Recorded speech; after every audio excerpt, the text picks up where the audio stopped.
할렐루야. 오늘도 이 새벽에 하나님의 말씀을 또 주님이 주시는 은혜를 사모하여 나온 우리 모든 성도님들에게 하나님의 크신 은혜와 또 사랑이 힘주심과 주님의 위로하심이 함께 하실 줄로 믿습니다. 어제 주일 우리가 가장 귀한 것은 믿음을 지키는 것이다 라는 당회자 목사님 말씀으로 큰 은혜를 받았습니다. 사실 우리가 지금 발을 딛고 있는 이 세상 가운데에서 우리가 어떻게 살아야 할 것인가, 하나님의 사람으로서, 그리스도인으로서 어떻게 살아야 할 것인가 라는 문제는 우리 모든 그리스도인들의 숙제이죠.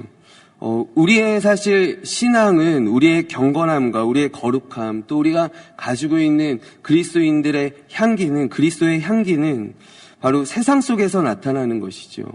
그러니까 교회에는 사실 작정하고 오지 않는 이상 우리 경건하지 않은 사람이 없습니다. 교회에 술 가지고 오시는 분이 없고요. 또 우리 늘 교회에서는 기도하고 또 선한 말들을 하지 않습니까? 그런데 그러한 우리 교회 안에서의 우리의 모습들이 이 세상에서 나타나지 않기 때문에 사실 문제가 된다라는 것이죠.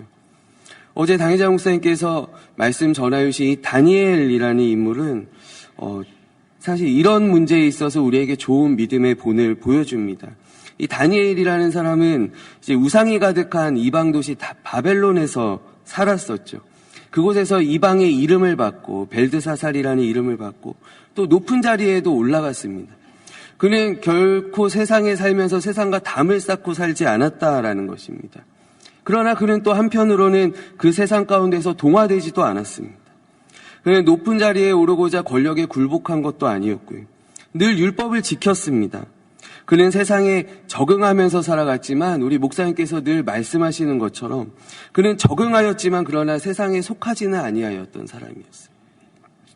오늘 본문은 다니엘의 사자굴 사건이 이제 있는 본문의 말씀입니다. 다니엘은 참으로 하나님의 은혜를 많이 경험한 사람이었습니다. 1장에서 이제 다니엘이 처음에 이제 아주 어렸을 때 느부갓네살 왕이 내려주는 그 왕의 진미와 음식들을 거절한 사건이 나옵니다. 근데 다니엘이 사실 그 보호할 사람이 아무도 없는 그 이방 아주 작은 나라, 바벨론의 수많은 나라들의 포로들이 잡혀왔지만 그 가운데서도 가장 작고 비천한 나라였습니다. 그러나 그가 왕의 음식을 거절할 때 그 옆에 있던 그들을 돌보던 환관장이 그들에게 긍휼을 베풀었다라고 성경이 기록하고 있습니다. 또 4장에 보면은 그 느부갓네살 왕의 꿈을 해석하는 장면이 나옵니다. 근데 느부갓네살 왕이 어떤 정말 의미가 있는 꿈을 꾸었는데 그것을 이제 해석하라라고 모든 이제 박사들에게 이제 요청을 하는데 꿈을 알려주지를 않는 거예요. 꿈의 내용을 알려주지를 않고 내 꿈이 무슨 꿈이었는지도 맞추고 그거에 대한 해석도 내놓아라라고. 온 나라에 있는 지식 있는 사람들 또 박사들이 다 죽임당할 위기에 처하였는데 그때도 하나님께서 돕는 손길들을 붙여주시죠. 이 근위대장이었던 아리옥이라는 사람이 다니엘을 불쌍히 여겨서 다니엘의 요청을 받아서 다니엘을 왕의 앞으로 인도해주는 역할을 합니다. 왕의 명령을 다니엘에게 수행하지 않고 그를 왕에게 인도해 주었다라는 것이죠. 이와 같이 다니엘의 삶 가운데 늘 하나님께서 좋은 사람들을 붙여주셨습니다. 또 그것만이 아니죠. 그는 채식만 했는데 하나님의 은혜로 더 건강해졌습니다. 다른 고기를 먹는 사람들, 좋은 음식을 먹는 사람들보다도 더 건강해졌습니다. 또 그 느부갓네살 왕 앞에 갔을 때 하나님께서 그 꿈을 보여주시고 또 해석도 그에게 같이 보여주십니다. 그러니까 이 다니엘의 사실 6장 이전에 다니엘의 삶을 살펴보면은 늘 하나님의 은혜가 함께 하였던 사람이 이 다니엘이었다라는 것이죠. 그런데 이 사자굴 사건을 우리가 한번 생각해 보면은요. 이 사자굴에서만큼은 다니엘에게 이러한 하나님의 은혜가 나타나지 못했다라는 것입니다. 다리오 왕은 사실 다니엘을 진심으로 아끼는 그런 왕이었습니다. 앞에 있는 세 왕보다도 더 다니엘을 사랑하고 또 다니엘을 아꼈던 왕이었습니다. 그러나 그는 다니엘을 이 사건 가운데서 도와주지 못하였습니다. 그의 조력자가 되지 못했다라는 것입니다. 오히려 그 간신들의 다니엘을 참소하는 신하들의 흉계에 속수무책으로 당하기만 합니다.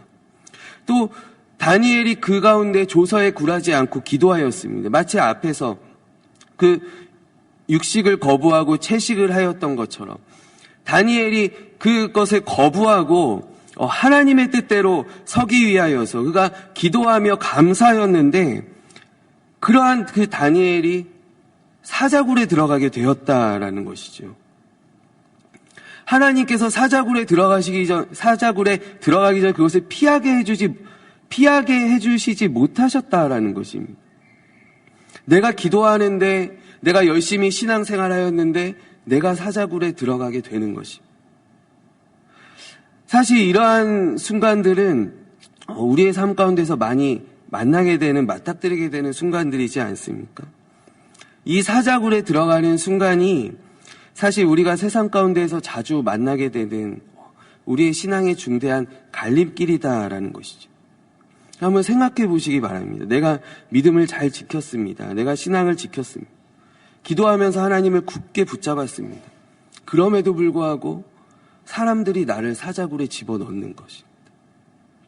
내 삶에서 하나님 되시지 못할 때, 내가 믿었고 또 내가 기도하였던 그 하나님이 나를 구해주시지 않을 때, 나를 건져주시지 않을 때, 피하게 해주시지 않을 때, 내가 사자굴에 들어가게 될 때, 우리는 결국 많은 사람들이 그때 하나님께로부터 등 돌리지 않는가라는 것이죠.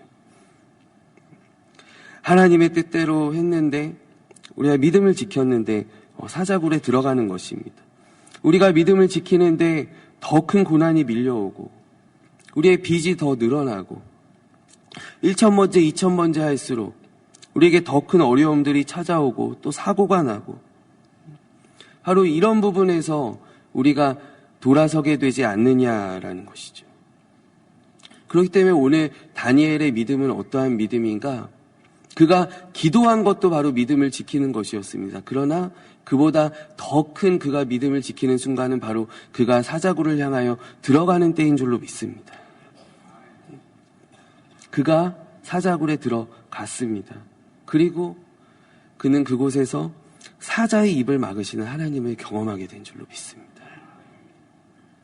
우리가 결단할 때, 어제 목사님께서 주신 말씀과 같이 우리가 믿음을 지킬 때 바로 하나님의 역사가 나타나게 된다라는 것입니다. 다니엘은 그가 사자굴에서 살아남으로써 그 우상의 땅 가운데서 하나님의 영광이 나타나게 되었습니다. 또 우리가 잘 알고 있는 스데반은 그가 순교함으로써, 그가 죽임을 당함으로써 열방을 향한 하나님의 선교가 시작되게 되지 아니하였는가. 우리가 사나 죽으나 우리의 믿음을 결단할 때, 우리의 믿음을 하나님 앞에 드릴 때, 우리의 믿음을 끝까지 지킬 때 바로 그 자리에서, 사자굴에서, 사람들이 돌을 든 자리에서 하나님의 역사가 반드시 나타나게 되는 줄로 믿습니다. 근데 사실 저는요, 또 우리 많은 사람들은요, 살면서 때때로 다니엘과는 비교도 되지 않는 대가도 우리가 치르기를 두려워한다라는 것이죠. 우리가 예수님 믿으면서 조금이라도 손해를 보거나 아니 핍박을 받으면 우리는 참 싫어하지 않습니까? 우리 자녀들이 고3이 되면 혹은 한 해 더 공부하게 되면 교회를 쉬게 합니다. 교회에서 더 시간 보내는 것을 두려워하게 되는 것입니다. 우리가 교회가 비난당하는 자리에서 함께 욕먹기보다는, 거기서 함께 싸우기보다는 나도 교회 다니지만 이라는 말로 우리가 그 상황들을 모면할 때가 얼마나 많이 있냐라는 것입니다.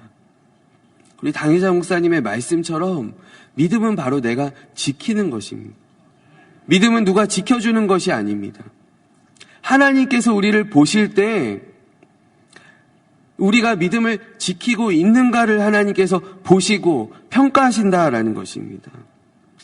세상 권세 잡은 사람들이 하나님의 사람을 압박할 때 자주 사용하는 패턴들이 있습니다.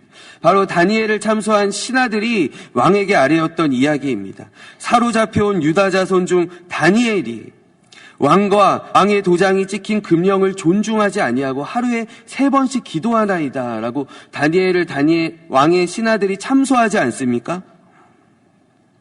왕의 명령과 법도를 다니엘이 무너뜨리고 있다라는 말이죠.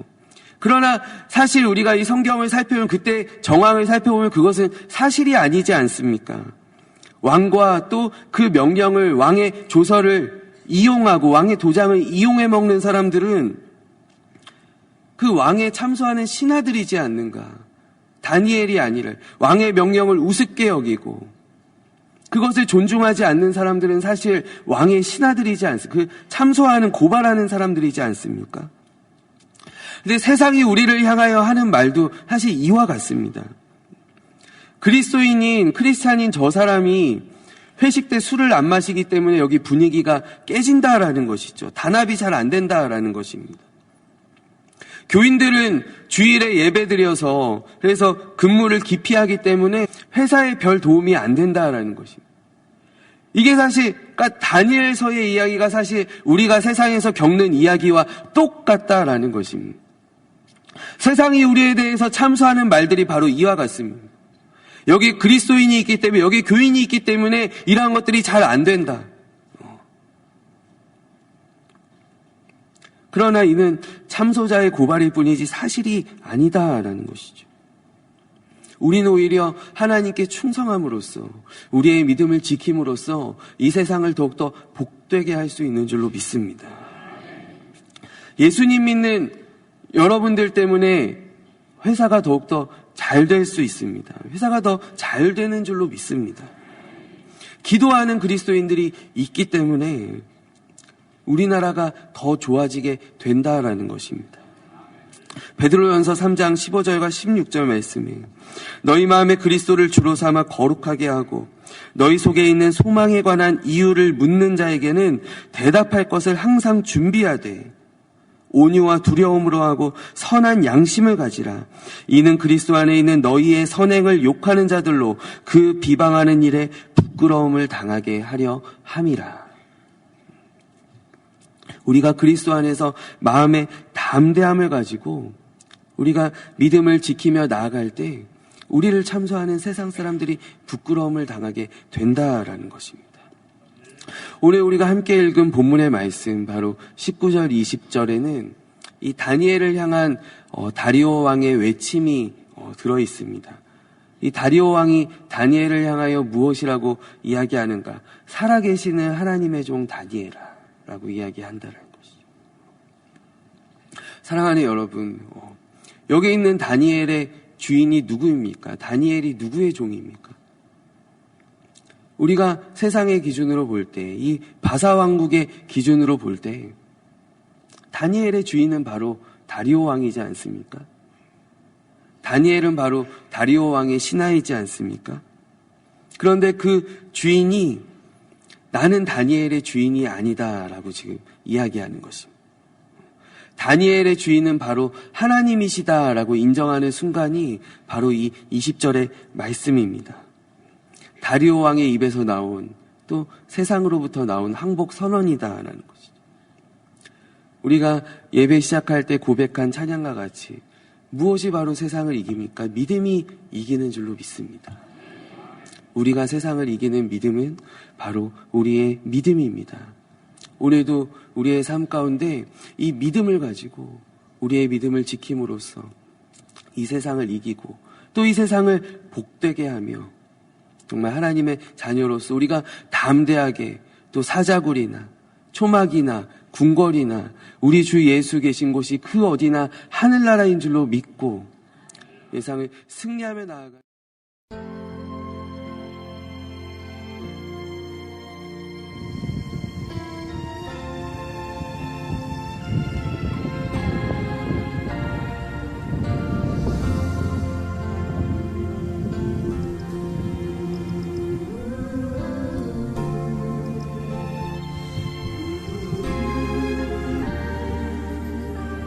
지으신 이가 하나님,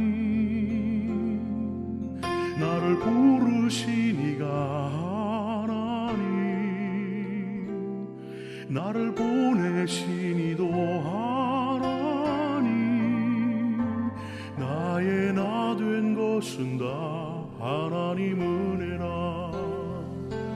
나의 달려갈 길 다가도록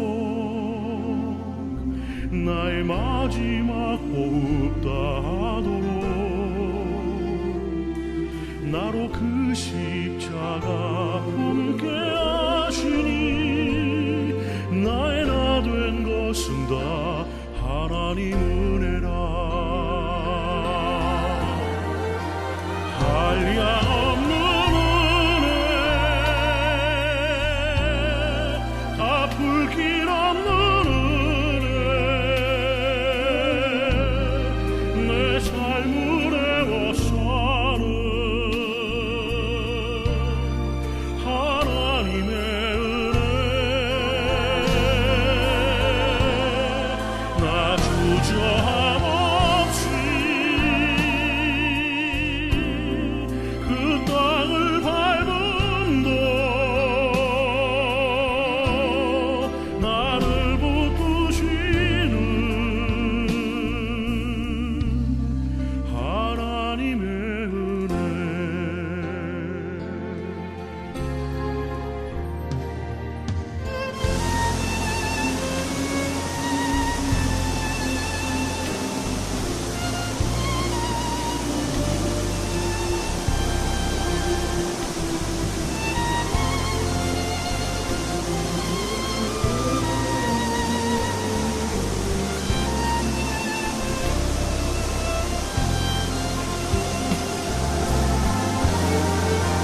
한량 없는 은혜,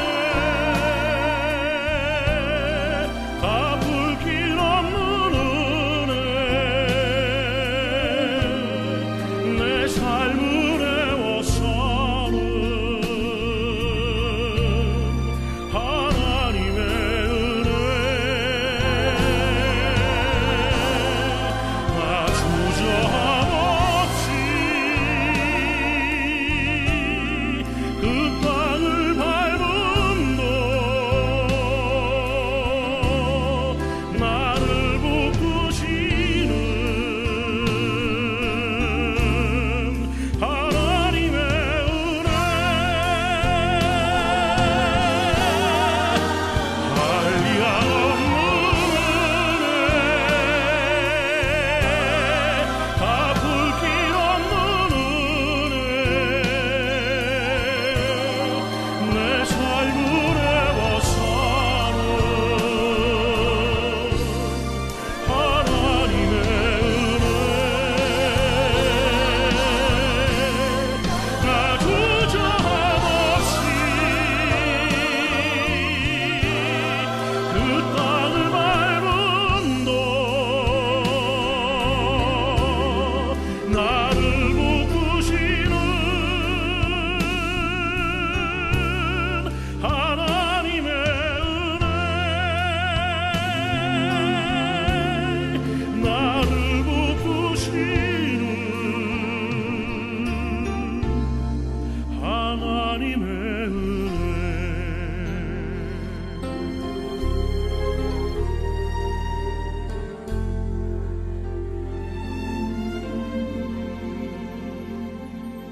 나를 지으신 이가 하나님,